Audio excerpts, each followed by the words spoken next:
My parents left me a rundown house in a remote corner of Montana as an inheritance, while my brother inherited their beautiful home in the capital. My wife called me weak and threw me out, telling me not to return until I stood up for myself.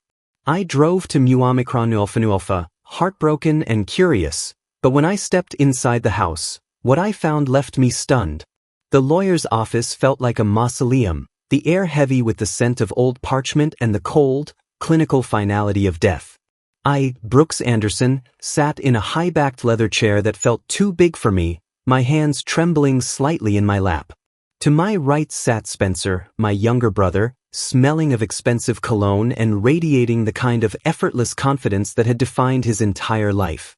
I was 42, a man who had lived his life in the shadows of ledgers and the gray fluorescent hum of a small-town bank. My life was a series of polite nods and quiet retreats. Spencer was the opposite, a storm of ambition, a man who took what he wanted and never looked back. To Spencer Anderson, the lawyer began, his voice a rhythmic drone, I leave the family estate in Lincoln, Nebraska, along with all liquid assets, investments, and personal property therein. I felt a slight sting, but no surprise. The Lincoln House was a monument of our childhood, a sprawling, white-walled sanctuary worth nearly $1 million. It was where the memories lived. It was where the value was. And to Brooks Anderson, the lawyer continued, shifting his glasses, I leave the property located in Stillwater County, Montana, along with its entire contents and the land title. Spencer let out a short, sharp huff of a laugh. It wasn't a laugh of joy, it was a laugh of pity. Montana, Brooks? I didn't even know Dad still owned that heap of splinters. It's a shack in the middle of nowhere. I guess they knew you'd want to hide away from the world eventually. I didn't argue. I never did. I just took the heavy, rusted iron key from the desk. It felt unnaturally cold, biting into my palm like a warning. The drive home was worse than the lawyer's office. Ellen, my wife of 15 years, didn't even wait for me to take off my coat before she exploded. A shack? A crumbling, worthless shack in the mountains? Her voice hit a frequency that made my ears ring. She stood in our kitchen, her sharp green eyes narrowed with a disgust she no longer bothered to hide. Your brother just walked away with the entire Anderson legacy, Brooks. And you sat there like a dog waiting for scraps. It was their wish, Ellen, I whispered, staring at the floor. Their wish? No, it was their judgment. She stepped into my personal space, her perfume suffocating. They knew you were a weakling. They knew you didn't have the guts to demand what was fair. And frankly, I'm done being married to a man who lets the world walk all over him. She pointed a trembling finger at the door. Go. Go to your pathetic little house in Montana.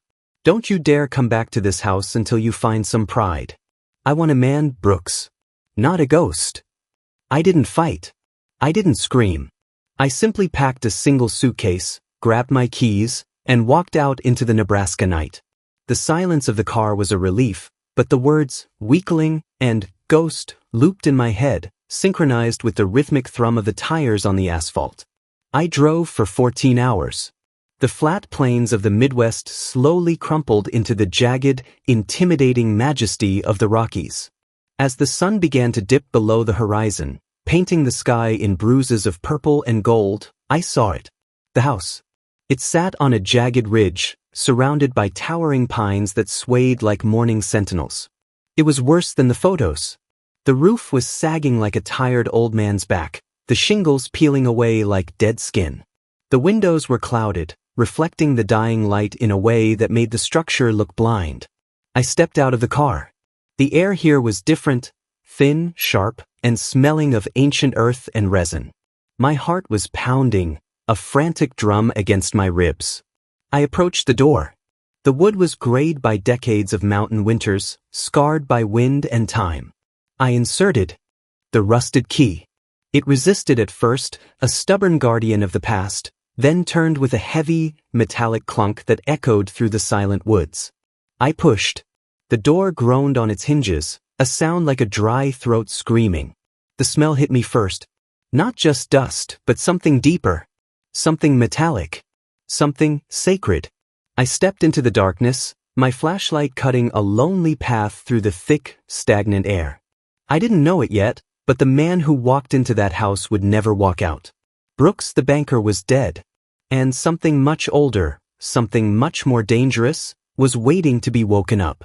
The floorboards shrieked under my weight as I moved deeper into the belly of the house. In the beam of my flashlight, the dust motes danced like tiny, frantic spirits. This wasn't a home, it was a tomb. Every piece of furniture was draped in heavy gray sheets, looking like hunched figures waiting for a signal to rise.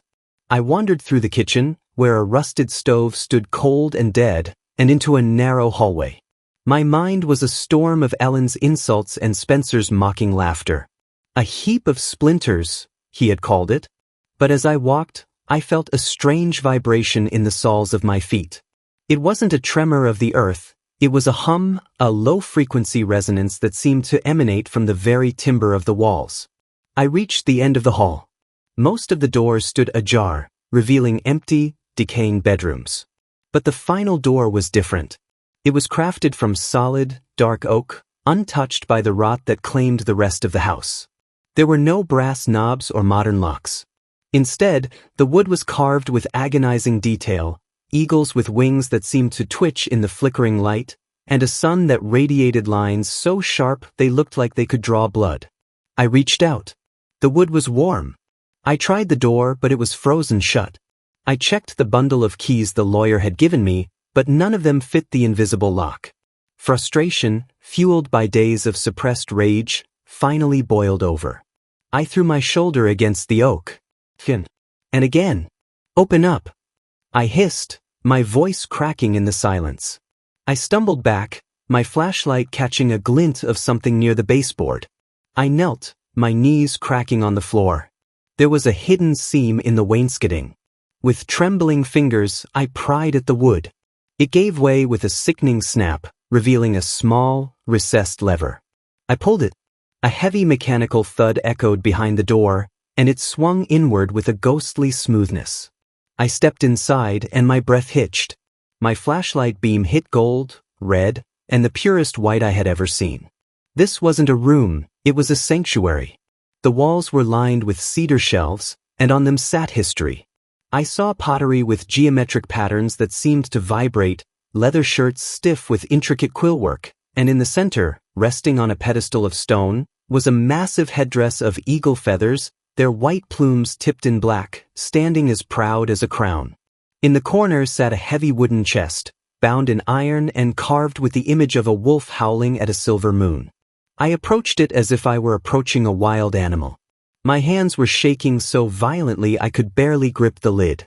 I threw it open. Inside, wrapped in soft buckskin, was a leather-bound book. I opened the first page. The handwriting was bold, the ink faded but still legible. To those who carry the blood of the Lakota, preserve what remains.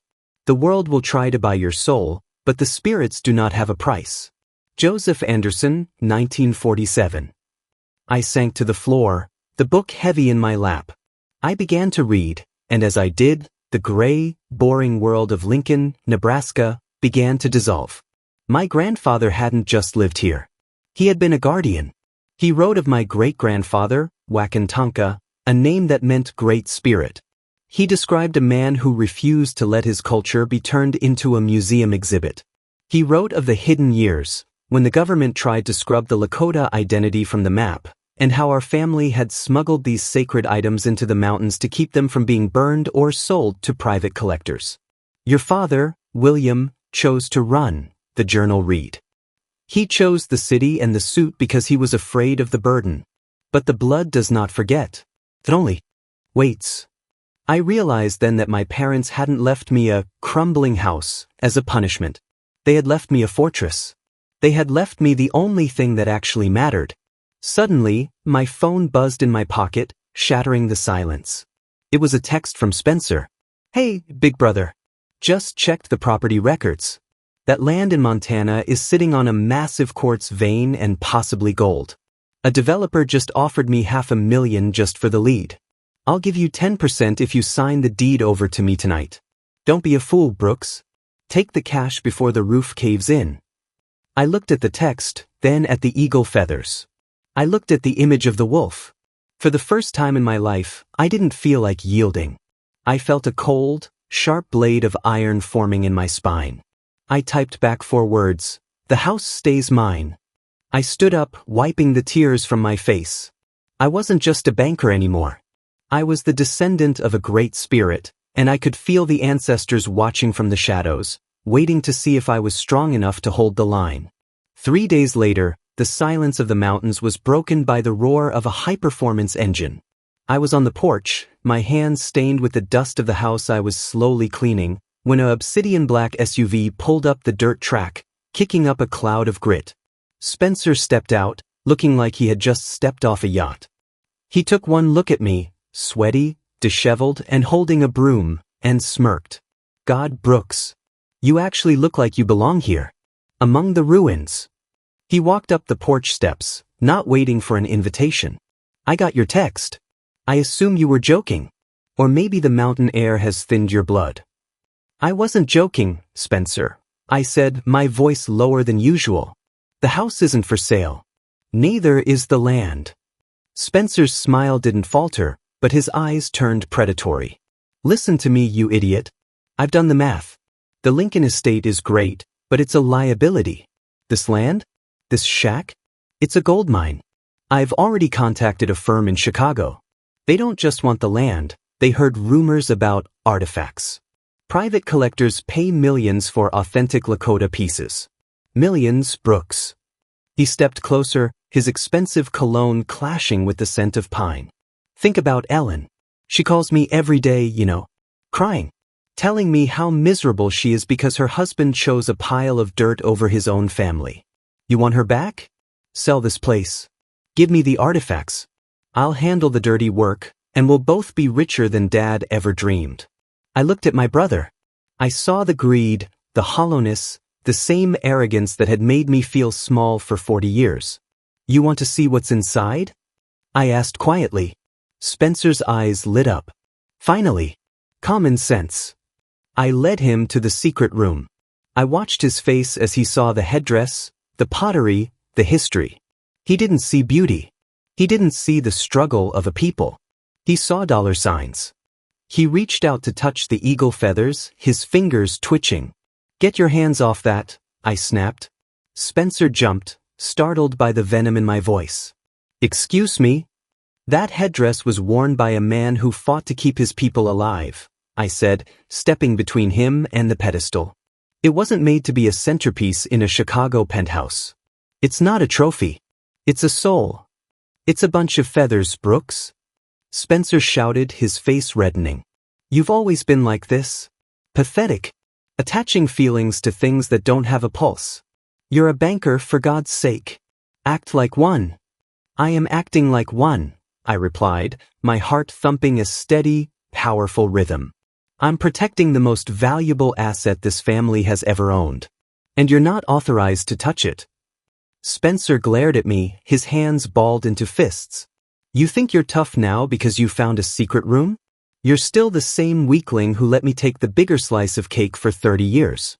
I'll tie you up in court for a decade, Brooks. I'll prove you're mentally unstable. I'll take this house, and I'll bulldoze it into the valley just to watch you cry." He turned on his heel and stormed out.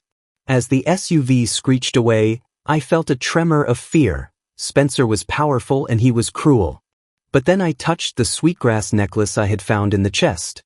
The wind picked up, whistling through the pines, and for a second, it sounded like 1,000 voices. Whispering one word, "Stand." A week after Spencer's departure, the mountain air grew heavy with the scent of an approaching storm. But the first thunder I heard wasn't from the sky.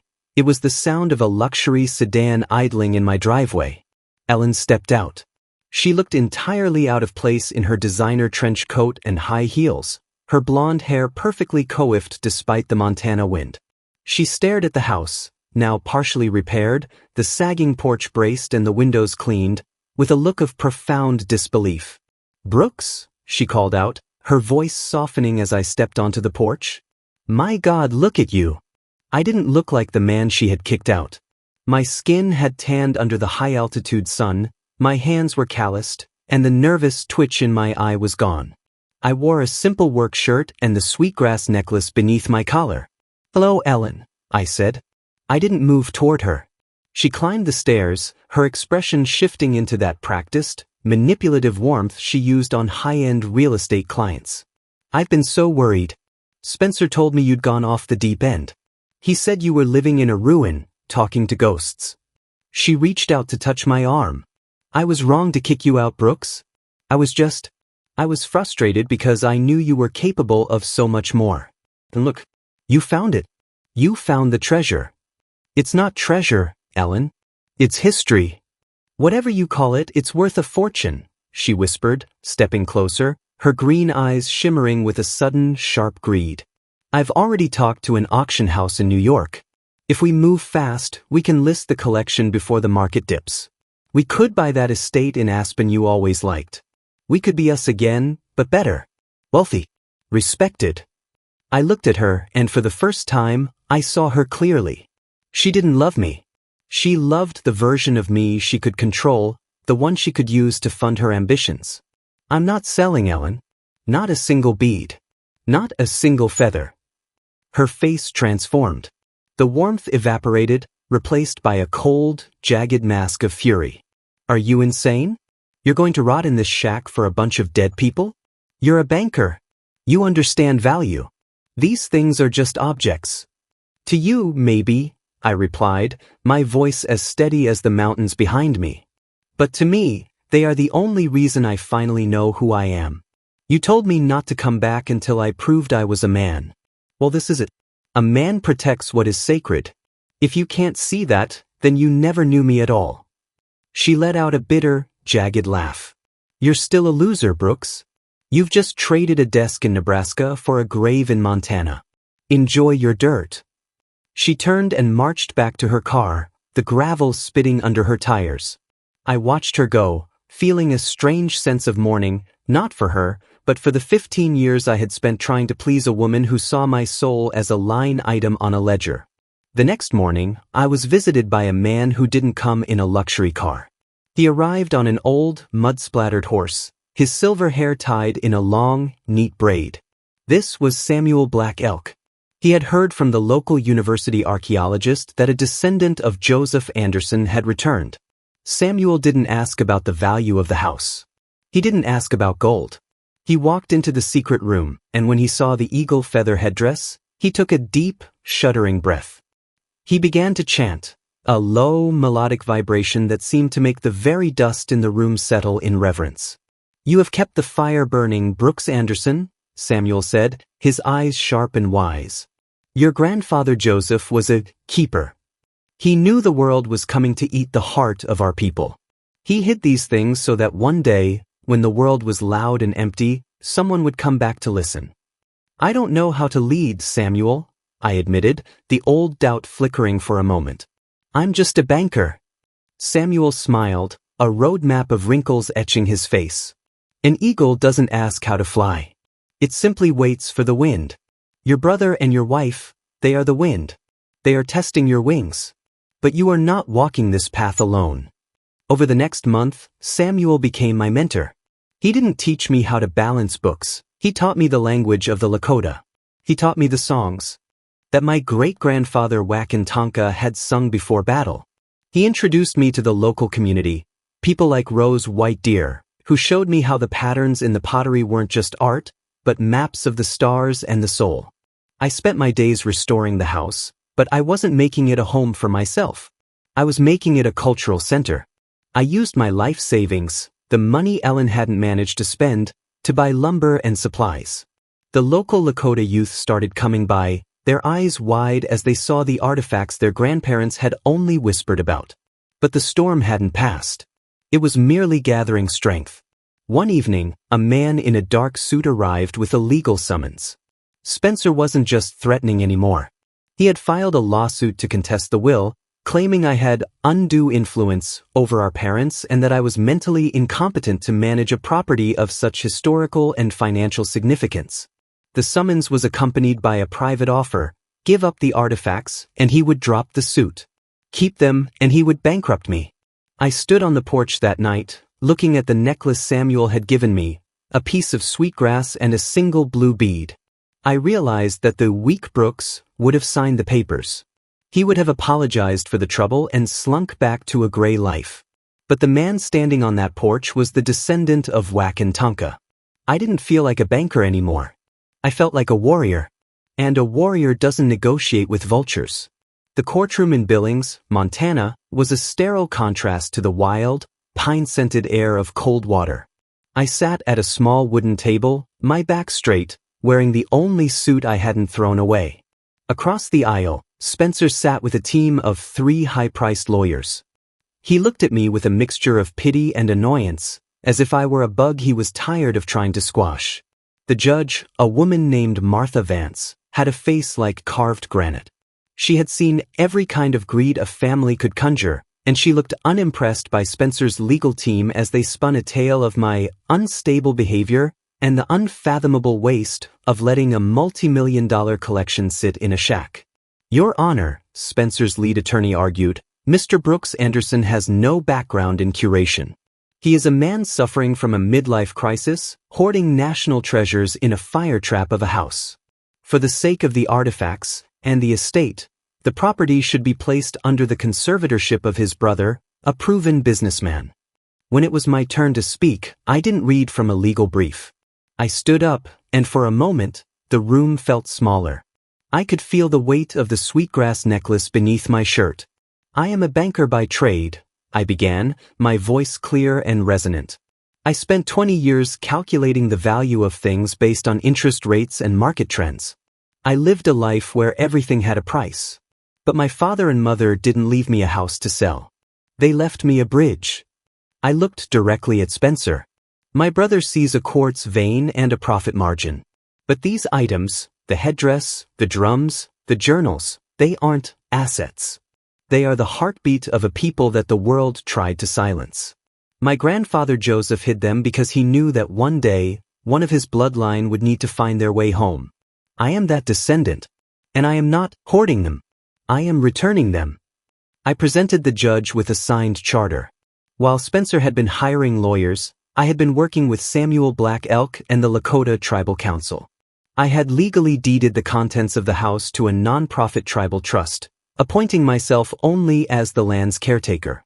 I cannot be incompetent for refusing to sell what I no longer personally own, I said quietly.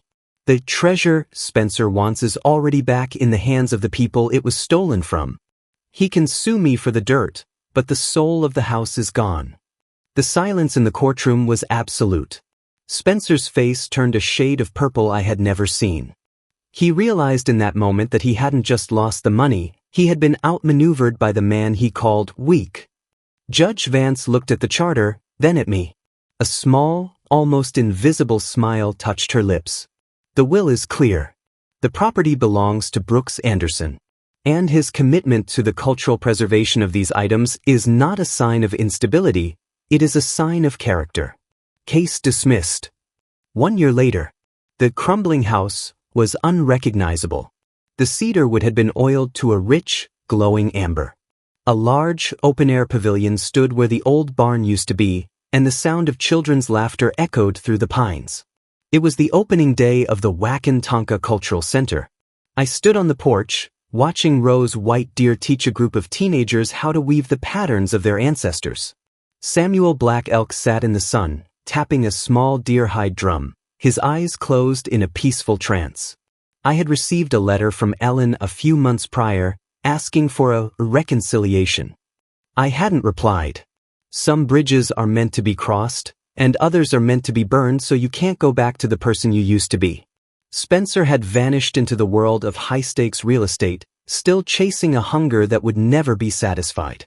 A young girl, no older than 10, walked up to me. She was wearing a beaded necklace she had made herself.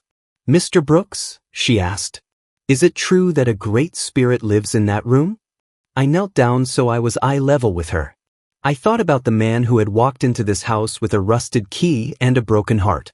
I thought about the voices in the walls and the strength I had found in the dirt. "No," I whispered, pointing to her heart.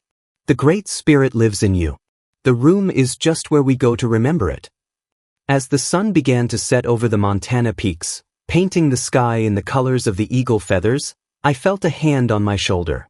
There was no one there, but the air felt warm, and the scent of sweetgrass was thick in the breeze. I was no longer the weak brother. I was no longer the yielding husband. I was Brooks Anderson, the keeper of the fire. And for the first time in my life, I wasn't just existing. I was home.